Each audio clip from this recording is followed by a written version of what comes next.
Have you ever found out the person you trusted most was lying to you?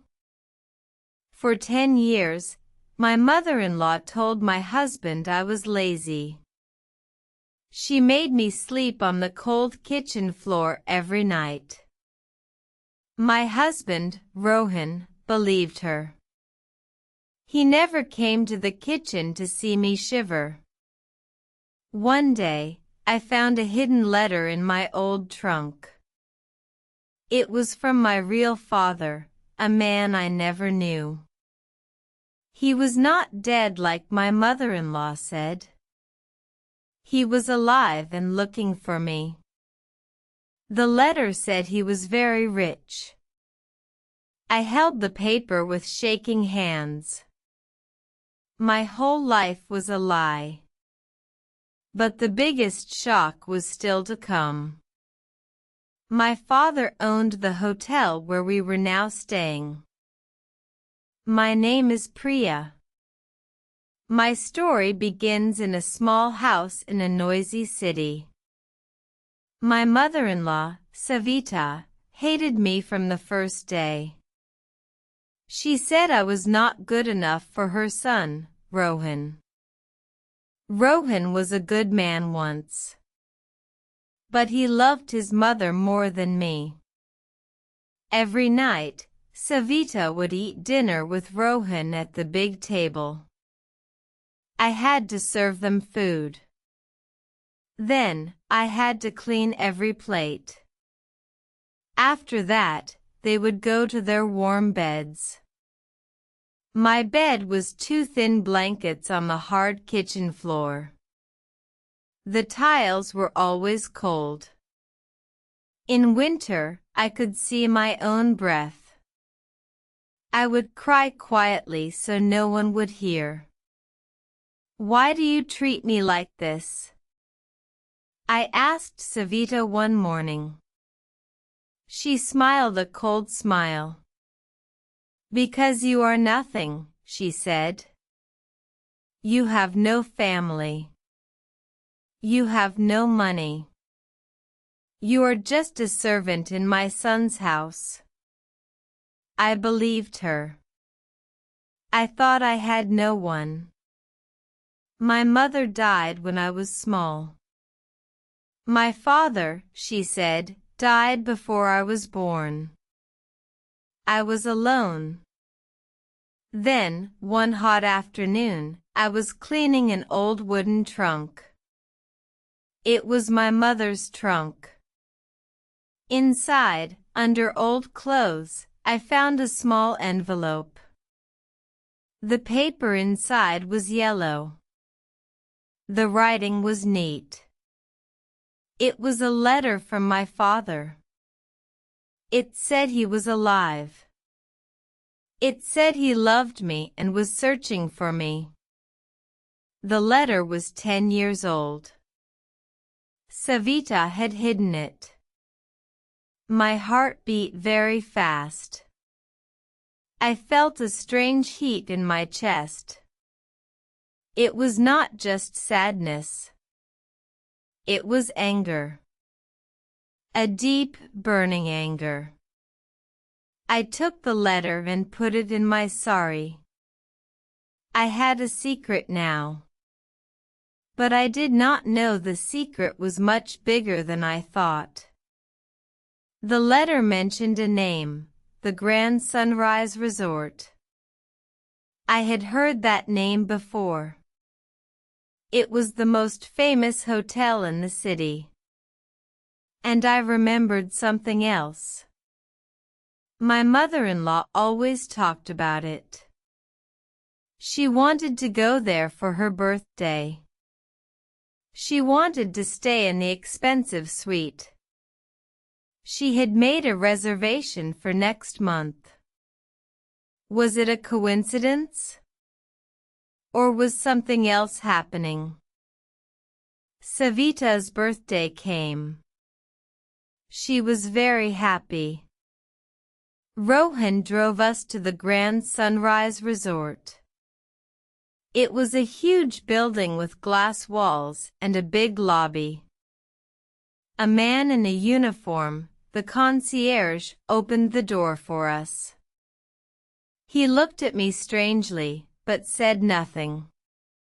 Savita walked to the receptionist. "We have a reservation," she said proudly. Suite 301. "My name is Savita Sharma." The receptionist typed on her computer. Then she looked up. Her face was pale.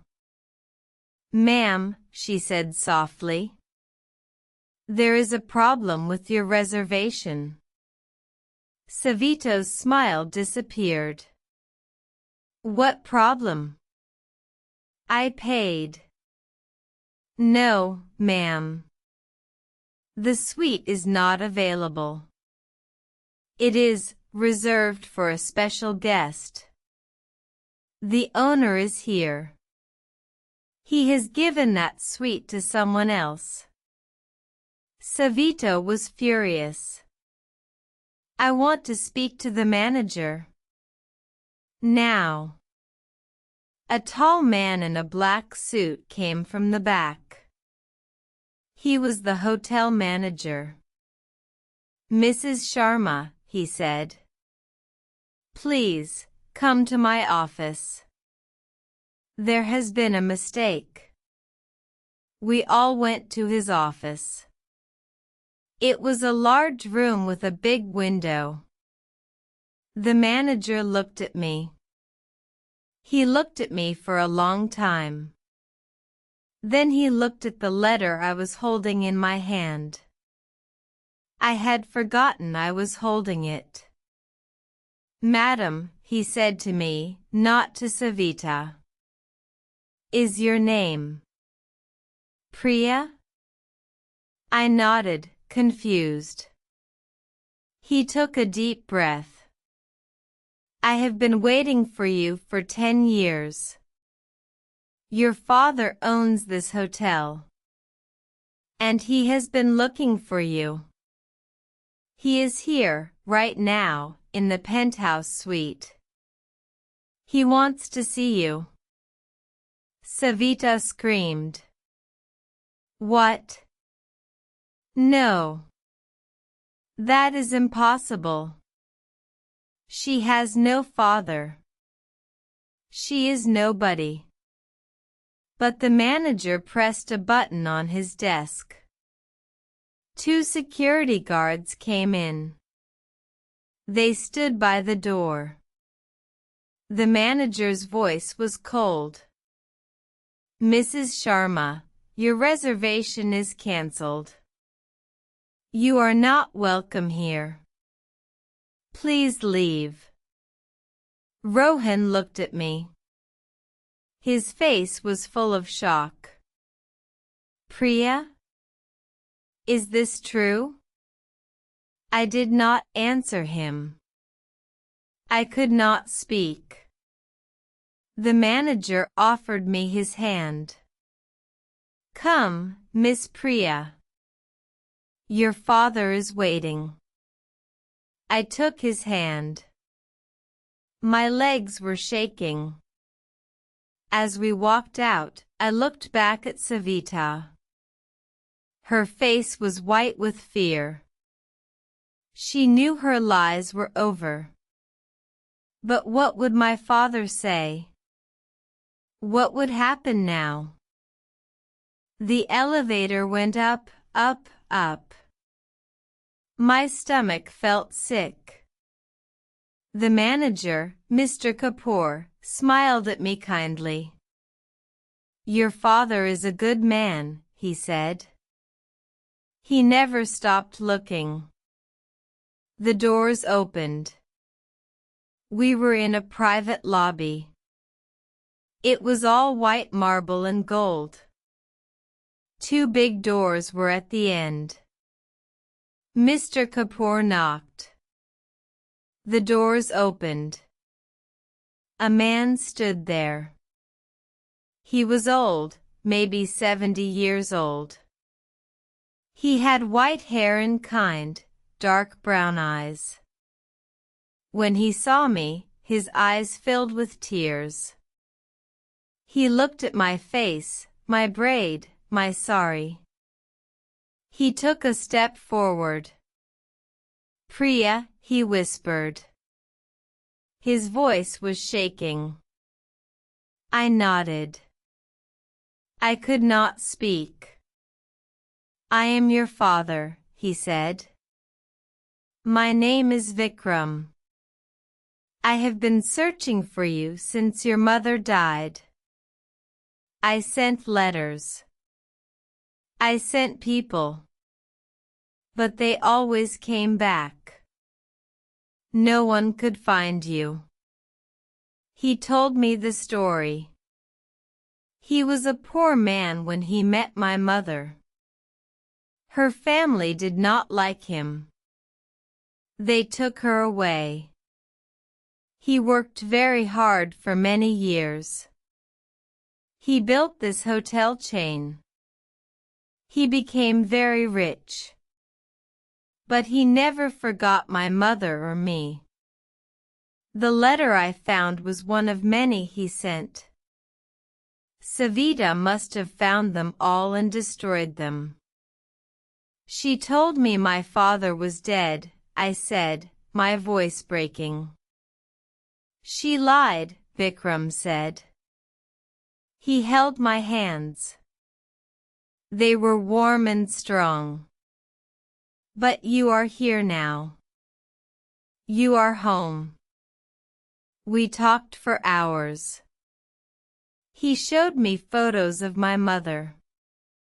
She looked just like me. He gave me a beautiful room with a soft bed. For the first time in 10 years, I slept on a real bed. The next morning, I went down to the lobby. Rohan was there. He was waiting. His eyes were red. He looked tired. "Priya," he said. "Please." I did not know. I swear I did not know what she did. "I thought you were happy." "Happy?" I said. "I slept on the floor for 10 years. I was cold every night. And you never asked why. You never came to see. You believed her." "I was wrong," he said. Tears fell down his face. "Please. Give me a chance to fix this." I looked at the man I married. I saw the man I loved. But I also saw the man who betrayed me. What should I do? Forgive him? Or walk away and start a new life with my father? I made my choice. I chose to stay with my father. I needed time to heal. Rohan went back to his mother's house. Savita was very sick with worry. Her lies were exposed. She had no power over me anymore. My father, Vikram, hired the best teachers for me. I learned to read and write better. I learned about business. I started to manage one small part of the hotel. It was hard, but I was strong. 1 year later, Rohan came to see me again. He had left his mother. He was living alone. He had a simple job. He said he was sorry every day. He asked me to listen to him. I listened. He told me how he realized the truth. He said he saw the kitchen floor where I slept. He felt the cold tiles. He understood the pain I felt. He was a changed man. I did not take him back easily. It took time. We started as friends. We talked. He respected me. Slowly, very slowly, I saw the man I once loved. Maybe, one day, we can be a family again. But that is a story for another time. The lesson I learned is this: your past does not define you. You can be strong even when people treat you badly.